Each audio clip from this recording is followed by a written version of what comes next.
Isn't Christianity racist? No, Christianity is a racist. That's why I go back again to say that there's a difference between Christians and Christianity.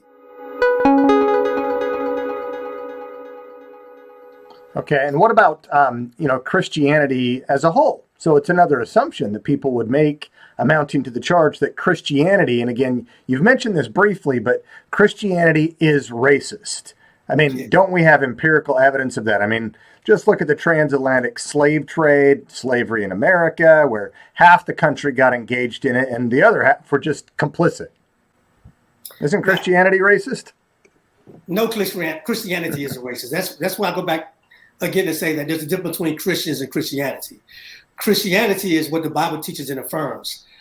Christians will do, people will use whatever authority that is prominent and twist that authority to justify their actions. So there were two authorities during the time of slavery in America. One was science. And so science was used to prove that Black people were inferior. You had college linimists. I go back to the 1700s who classified people by race. And it was later popularized by Charles Darwin. And this is what I call racist because Carl Linnaeus, who did the taxonomic tree. Right. That's what I was referring to. Okay. Yes. And later popularized by Charles Darwin. And these theories are clearly racist because they teach that Black people are closer to the apes, they are inferior. Okay, and can you remind people too, you mentioned this in the booklet, but a lot of people don't remember the full title of Darwin's Origin of the Species.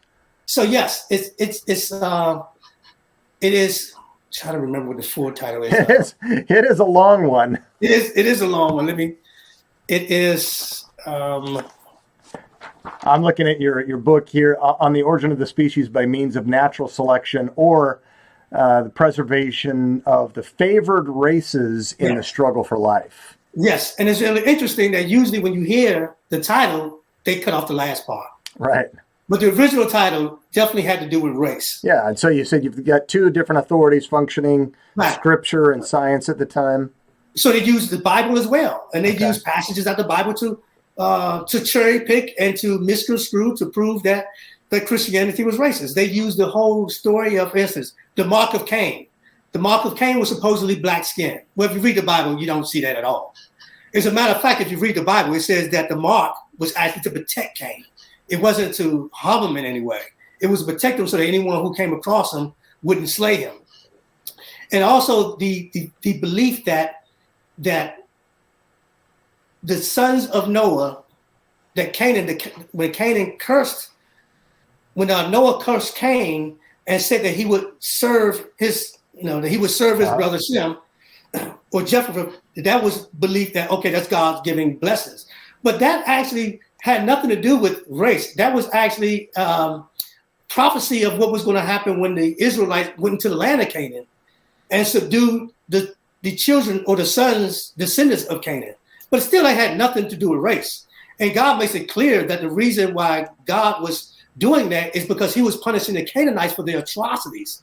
And God spelled it out. God said, I am not giving you this land because you are better than they are, or you are more upright than they are. I'm giving you this land because of the atrocities that they did. And so God gave them that land because of that. And it had nothing to do with skin color.